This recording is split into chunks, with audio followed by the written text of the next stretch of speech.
Huwag po kayong magtataka sa tuwi na pong meron akong ritual. Lagi pong naulan. Ang tinatawag ko po na pong may kapal, sa panahong ito, ang tawag ko po sa kanya ay Haring Tubig o Haring Tubignon. Siya po yung maghahari sa kapanahunan natin ngayon. Maaari po siyang magpalit ng pangalan sa mga susunod na panahon, pero sa ngayon po, ang tawag sa kanya ay Haring Tubignon. Kung meron pong mga tao na gustong napupusuan na tawagin ang pangalan iyon, pwede rin po. So, pagkatapos po sa ritual po na gagawin natin ngayon, kasama ko po kayong lahat, hinihingi ko po sa inyo na samahan niyo ako sa aking dalangin. Ang hihingiin po natin ay ang kapayapaan, kasaganaan, at pagkakasundo-sundo sa sanlibutan.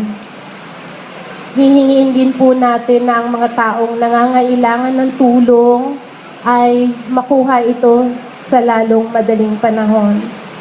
Ganon din po ang patuloy na pagluningning sa bawat puso at isipan ng bawat tao upang sa loob nito ay makita ang katotohanan at maghari ang pagmamahalan sa bawat isa sa atin.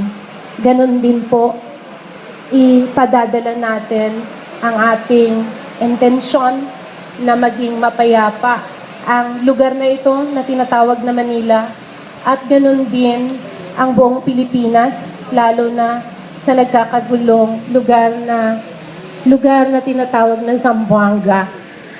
Yun po ang magiging panalangin natin sa ritual na aking gagawin. So magkakaroon po ng mga pagkain sapagkat itatawagin po natin ang God Creator at ganoon din ang mga diwata.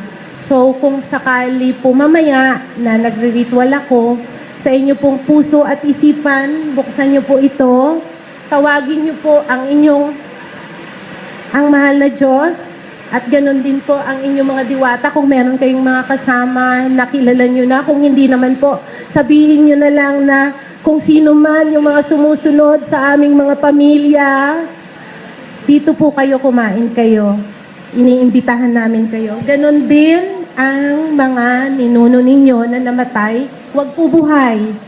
Patay lang po ang tatawagin natin.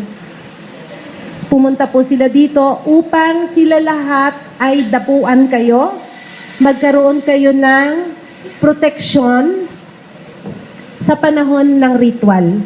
Kasi merong magkakaibang forces yung lalabas mamaya. So tawagin nyo po talaga importante ang inyong mga salaguron, kag ang inyo na mga ninuno para proteksyon nyo po yun bawat isa sa inyo at maramdaman nyo po yung pagmamahal nila mamaya.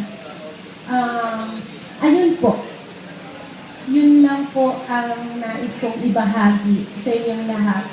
Panahon na po na tayo ay magkaintindihan uli. Malapit na po yun. Na alam po natin natin sa kaibuturan ng ating mga puso. Maraming salamat po sa na-organize nitong tinatawag na Earth Dance. Maraming salamat po sa mga nakilala kong tao na ngayon lang. Nakikita ko po yung trabaho ng mga ninuno dito sa Maynila ngayon. Maraming salamat po sa inyong lahat na nakinig.